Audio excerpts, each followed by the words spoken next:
much, Leah. That was great. Our second author tonight is Tiffany. I just lost her. There it is. Sorry. Tiffany Burba is a poet and photographer living in Vancouver, Washington. Her journey to poetry came during a painful relationship as she used her words to help heal from heartbreak. As a writer, Tiffany's been published in Ghost Town Anthology Volume 2, Printed Matter Press 2014, Poeming Pigeons, Doobie or Not Doobie, and Poems About Music. Tiffany just released her first full-length book of poetry, Meet Me Where I Left You, by Printed Matter Vancouver.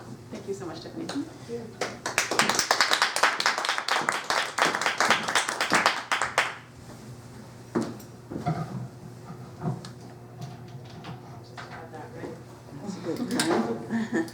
Thank you very much. I was very excited to read and be here. So this is my book, Meet Me Where I Left You, and it's all New York poems. So if you don't like New York, I apologize. You're going to get a lot of it. So the first poem is called Sibling Reunion. Arrival, ecstatic, bright eyes, pressed hair, face painted. I arrive in New York fresh picked, like the cherry blossoms on the trees of Portland. 3 days of nonstop whiskey, conversations, men, and salty meat. Departure, depleted. Whiskey hangover, stomach holds a single bagel, eyes puffy from tears, water retention in my fingertips. Exhausted, I say goodbye to brothers and sister, farewell to new friends, eyes burning the sun's reflection on mounds of new snow. This time, the city won. So there's a section in this book, and it's called New York Stories. These are actually made-up stories about adventures my friend and I wanted to take. So this one's called Cannoli in a Flat White. Hey, I grabbed you a flat white in Times Square. Meet me at the park entrance closest to the children's zoo. We can take a long walk and watch the man playing the sax while we sip our overpriced coffee. We will need to travel to Fifth Avenue to meet our friends for soup dumplings at Joe's Shanghai. Then we'll catch the subway back to Woodside before we head to Harlem. You know how much I love a late night run for chicken and waffles. I stocked the wooden box, so let's hit that before we go. We can stop by the corner liquor store for beverages prior to heading to Bill's place. Oh, if you can grab us a cannoli for us to share, that would be divine. There's one on 46th Street and 30th Avenue. See you soon. What's a flat white? Flat white is basically a lot of milk and a lot of espresso. Oh, yes. It's not figure friendly, but it's delicious. Most good things are. You walk a lot in New York, so you don't even think about it. So you mentioned about elevators. This is my poem, Issues with the Elevator, for my friend Clay. Climbing the stairs is less appealing when the whiskey's finally kicked in. We walked miles, ran up and down stairs, keep our balance on crowded subways. The elevator button is pressed. We wait and wait, only to realize it has already arrived. Yet every time Clay trips on the ledge, we still press the button and wait. Remarkably, the elevator is always there. We just have to open the door. It's very tricky. I don't even know what to say. Even being an intelligent person, we had issues. So, this is a poem called Cigars in the Bronx. The leaves are damp as they are rolled by the fingers of craftsmen. 100 years of Cuban tradition smells sweet. The old man has age spots, his somewhat faded brown skin lighter than the cigars he rolls.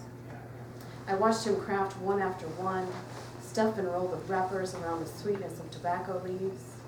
The cuts on the end are clean. The sizes vary in length and width. The packages have variations, a sure sign they are handmade, not produced by a machine. Each one bears the mark of an artist, his very own trademark.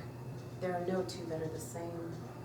Each wrap with years of experience, the craft passed down from generations. Watching this restores my faith in tradition. There are still some things that families pass down, still some crafts that reign sacred. The smell of cigars lingers on my clothes, perfumes my nostrils, until I step outside to realize I'm not in Cuba, but Little Italy in the Bronx.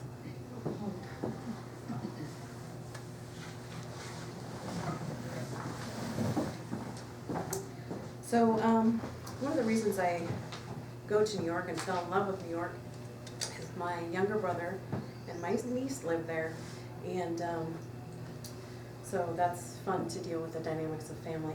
So this poem is called Strawberry Jelly. It was just like the movies. My brother reaches for a hug, a kiss on the cheek. Not my sister. She makes a scene, runs and jumps into my arms, wraps her legs around me as I spin. I talk to her each day. She is consistent, a staple in my daily life. So why is it we cry when I arrive, weep when I leave? This time I was not here to save her or wipe her tears. That's all been settled now. Just transporting kids, making sure the fridge is stocked with yogurt and juice boxes. I am tasked with making sure the Smucker's strawberry jelly is purchased, help avoid toddler meltdowns and adult ones too. I know when the sun rises on Sunday morning, I'll feel the loneliness start to settle in. There will be goodbyes to say, planes to catch, new memories to tuck away. I buy 2 jars of strawberry jelly. Only my sister understands the beauty in this, because my niece will only eat some strawberry Smucker's jelly. So there is a jazz club in Harlem. It's called Bill's Place. It's this great little basement. You pay $20 and you can bring your own alcohol in there. It's pretty amazing. If you guys are there, you definitely have to stop by. So I try to make it each time I go. So this poem is called The A Train. Jazz is whiskey, no ice, straight from a plastic cup, as we sit in this basement with the ghost of Billie Holiday standing in the corner. The sax player tells us a story of Duke Ellington's reflection from the lush life in Pittsburgh, when his embraced ego told him, come to Sugar Hill, and the band takes us on the A train to Harlem. There's a lot of poems about my family in here, so there's a section, the Queen section is all about them, so they've mostly read the book, so not too many dirty secrets in there. This one's called New York Harbor. I sit in a boat 3,000 miles away, see the city lights, their colors reflected on the water. Green represents my sister, connected, bonded by tears, wanting all that love has to offer. 2 white streams of light resemble my heart, one that misses laughter with my little brother and the comfort of family. The other beam is Lily tugging me closer. I sit in the boat, rocking back and forth. East represents family, ambition, a place to start over with the security of love. West represents contentment, obligation, and love that feels impossible to leave. I am unanchored between 2 coasts, the sister caught between 2 brothers, the mother and grandmother caught between the familiar and my dreams deferred by others' needs. Where will I land when the sky's clear enough for my heart to feel assured of its direction?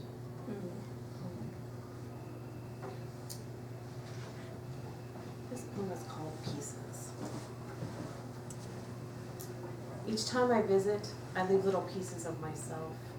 Some left in empty whiskey bottles, some in photographs with family or friends. Some are songs to Lily with strawberry jelly fingerprints. Some in images that will become art. I always hope to leave those I love with bits of my heart so they know that I am with them or just a phone call away. Each time I come to New York, I leave bits of myself, take chunks of the city back with me. One day I will return to collect myself and call this city my home. For some reason, breakups usually coincide with a trip to New York. So this one was a February poem. It's called I Left You in New York. I'm not coming home to you. I left you on the streets of New York in the wet sludge that soaked the bottom of my jeans. Left you in the pictures that are now memories. Validation I am so much more than you will ever need me to be. Left you in the half-consumed bottle of Jameson, 10 rock-filled glasses that now sit empty. Left you in the tiny pieces of my heart in that basement in Harlem. Left you in the Waffle House, the Red Rooster, and in conversations with the gorgeous doorman. Left your last kiss at the Parkside Lounge, gave it to a young man who knew what he wanted and wasn't afraid to ask. I leave you this last poem, the last stroke to your ego. New York kicked my desire for you. I am powerless over love, but I am too powerful for you. And the title of this book came from a series of poems I had written called Meet Me Where I Last Left You. We took out the last because that's redundant. We didn't need to have that in there. So, but this is a poem for Shane. He was a young man I met there, and we became friends, and we're still friends. So this is for Shane. Meet me where I last left you, on the city street, where the snow was stacked and the winter air chilled our bones. Meet me down the street from Cat's Deli, where we conversed via text, as I ate salty pastrami with my brothers. Meet me back in the bar where we did the dance, as you looked, smiled, and turned away. Back in that moment when your lips pressed against mine, and you asked for my number. Meet me back when you gave me that first hug and those kisses, as my sister took our picture. Meet me back in that moment so I can spend more time getting to know you. If I can't get back to you, meet me where I left you after you kissed me back where I last felt my heart. And this poem doesn't need any explanation. It is called The Morning After. There is a quiet peace that falls on a bed touched by sunlight. The bed we just shared. Unspoken words hover on sunbeams above our bodies. In this moment, I need nothing.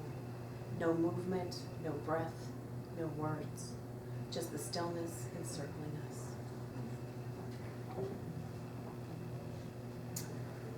So the last two poems I'm going to read were really the only poems that I wrote specifically for this book. Everything else was written years in advance. So this is my Meet Me Where I Last Left You poem for New York.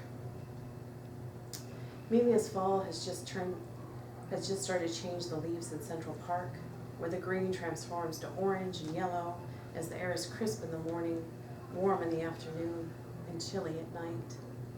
Meet me as I welcome Clay to bask in your ambiance, where he and I grow in our love for one another. Back at my brother's place in Woodside, where I first envisioned the life I would make in the city. Meet me on your streets, where I let my feet soak up your grime, and let your museums feed my artistic desires. Where I spend time with my family eating Korean barbecue in Flushings and pierogies in Greenpoint. Meet me as I take a ride from Roosevelt Island to Manhattan, making a brief stop at the Museum of Sex. At the rooftop bar where my sister and I sit, laugh, and drink overpriced cocktails. Meet my brother and I on your street corners where we eat hot dogs from street vendors before attending Shabbat service, where I take in all the rituals of the Jewish tradition. Meet me as I travel down 30th Avenue, where I shop for cannolis and chocolate-covered strawberries, and watch Logan and Lucas devour the Italian treats, as Lily enjoys a giant strawberry. Meet me where I plan to make my life as I fall deeper in love with you, as you restore any brokenness that my heart still clings to, where I pursue fantasies and live without regret. Meet me back in that moment that love finally found the space that New York opened in my heart. So this is my last poem, and this was the last poem I wrote for the book, so it's called I Was Loved. I dreamt last night that I was loved, far beyond anything tangible. Last night I dreamt so hard as if I could carry it through to waking. As my eyes open, I try to keep them shut, keep them in that moment before I feel the rush of loneliness that always shows up unwelcomed at my door. Last night I dreamt that you were beside me after we made love in sweet rhythmic response to our heartbeats. My hand drifts over to feel flat, cold sheets. No trace that you've ever been there or ever will be. Last night I slept in Astoria, woke to the bright sun of a New York fall morning. Last night I dreamt of New York as I reached over to feel the skin of a new lover, feel his platinum wedding band, and realize he has always been my dream, the one my mind was unable to realize in a conscious state. Last night I dreamt I was loved, and I was. Thank you.